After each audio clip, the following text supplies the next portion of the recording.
Hello my YT family, সবাই কেমন আছো? আশা করি সবাই অনেক ভালো আছো, আমিও ভালো আছি। আজকে আমি শেয়ার করতে চলেছি সুজির উপমা। তো এর জন্য আমি কিছু সবজি কেটে নিচ্ছি। আমি এখানে একটা ক্যাপসিকাম নিয়েছি, একটা পুরো লাগবে না, অর্ধেকটাই লাগবে। আর অর্ধেকটা গাজর, পেঁয়াজ, এক কোষ রসুন, একটু ধনেপাতা, একটা কাঁচা লঙ্কা।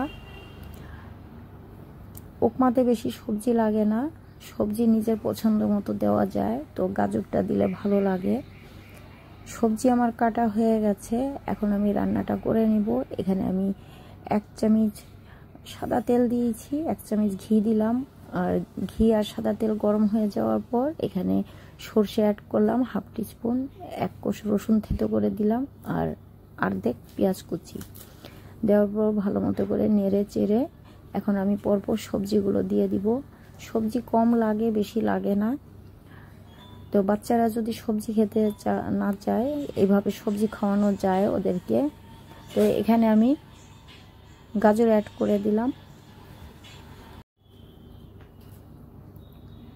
কালারের জন্য সামান্য একটু হলুদ দিলাম।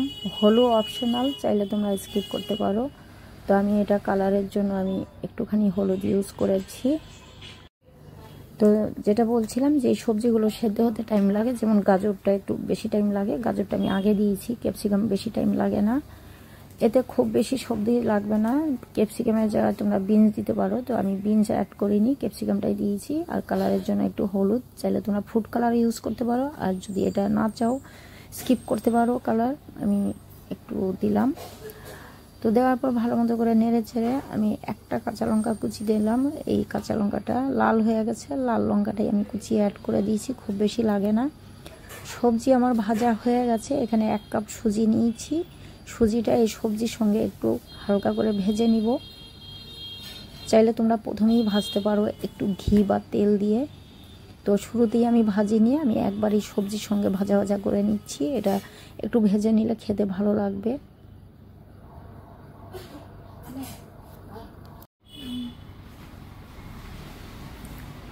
তো এইভাবে একটু ভালো মতো করে সবজির সঙ্গে ভুনে নিচ্ছি।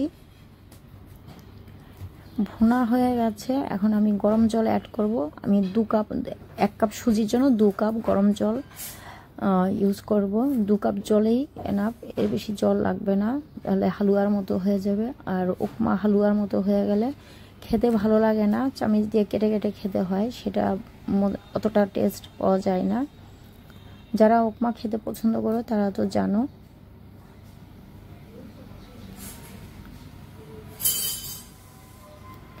আর উপমাতে চেষ্টা করবে কারি পাতা ইউজ করতে। তো আমি কারি পাতা ইউজ করিনি, বেশিরভাগ আমি কারি পাতা দেই, তো আজকে কারি পাতা ছাড়াই আমি ইউজ করেছি।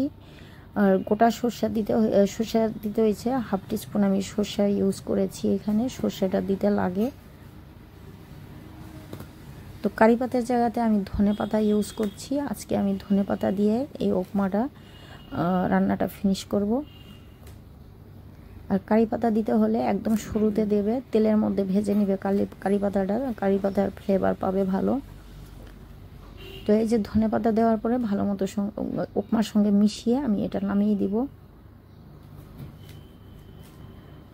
আর যখনই উপমা বানাবে সবজির মধ্যে এই সুজিটা ভালো করে ভুনে নিবে, তাহলে এরকম সফট আর ঝরঝরে হবে, ভালো লাগবে খেতে। হয়ে গেছে, আমি এখন নামিয়ে দেব। এই উপমা বানাতে এত কম সময় লাগে আর এত সহজ কাজ, এর থেকে সহজ কাজ আর হতেই পারে না। উপমা, পোহা এগুলো একদম 5 থেকে 6 মিনিটের মধ্যে তৈরি হয়ে যায়। যখনই খিদে পাবে, ইভিনিং স্ন্যাক্স বা ব্রেকফাস্টের জন্য, এগুলো হেলদি ব্রেকফাস্ট আমরা সবাই জানি। তো এই হেলদি ব্রেকফাস্টের জন্য আমরা এটা রাখতেই পারি প্রায় দিন। তো এই তো হয়ে গেল খাওয়ার জন্য পুরোভাবে রেডি। তো আর দেরি কেন ফ্রেন্ডস, তোমরাও ট্রাই করো আমার মতো, এরকম খুব তাড়াতাড়ি ইজি করে ফেলতে পারবে সুজির উপমা। তো আজকের মতো এখানেই, আবার দেখা হবে নতুন ভিডিও নিয়ে। ভালো থেকো, সুস্থ থেকো। আমার ভিডিও দেখতে হলে পুরোটা দেখবে, না দেখতে হলে স্কিপ করে যাবে, কিন্তু ভিডিও মাঝখানে অর্ধেক দেখে ছেড়ে দিবে না, এটাই আমি সব সময় বলার চেষ্টা করি। তোমরা পুরো ভিডিও দেখে শেষ করো না, এটাতে আমার ভিডিওর ক্ষতি হয়ে যায়, এটা একটু মাথায় রাখবে। যদি তোমরা আমার ভিডিও দেখতে পছন্দ করো, পুরো ভিডিওটা দেখে শেষ করবে, এটা আমার রিকোয়েস্ট। তো আজকের মতো রাখি, পরে আবার দেখা হবে।